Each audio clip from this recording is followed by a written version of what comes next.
More than 13 years ago, a young mother named Claire walked through the doors of InnerVisions, carrying fear, uncertainty, and questions about the future. She was in the middle of a difficult season of life, overwhelmed, alone, and trying to imagine what hope could look like for her unborn son. At InnerVisions, Claire found compassion. She found people who listened without judgment, who reminded her she wasn't alone, and who helped her see that even in the midst of hardship, there was an alternative to abortion. That path led to a courageous decision, one rooted in love. When she learned her baby boy would be born with medical challenges requiring surgeries and specialized care, she made the deeply sacrificial choice to place him with a family who could provide what he would need. Through adoption, multiple stories became forever connected.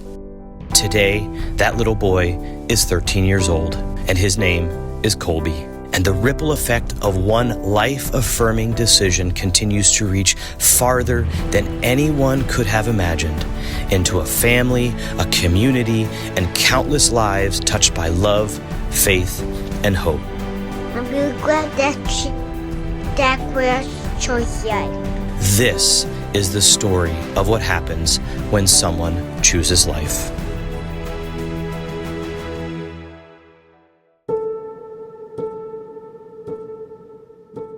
So Claire placing Kolbe for adoption obviously impacted our lives. It impacted his life. Without that decision that she made, we wouldn't be parents today, possibly. And, he was our first child. He made us parents.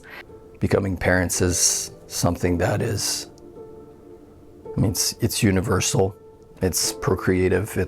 There's many aspects of it that really changes a person in a good way. And I'm glad Claire was able to make that sacrifice for us.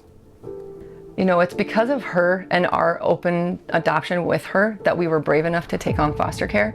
And if it wasn't for that, then we might not have, we wouldn't have those particular kids. Yeah. Our kids that are now our 4 children, they wouldn't have each other. We wouldn't have them. It's when you think about that, and even if somehow we ended up with those other, the other 3, they wouldn't have Kolbe as a brother, which is just really hard to even imagine.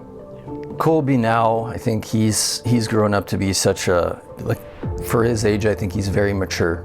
He's shy, but he's also confident in his place in the world, so to speak. He's very confident with people. He's been getting very into chess, watching chess videos and reading chess books. He's just a very well-rounded, happy kid, content.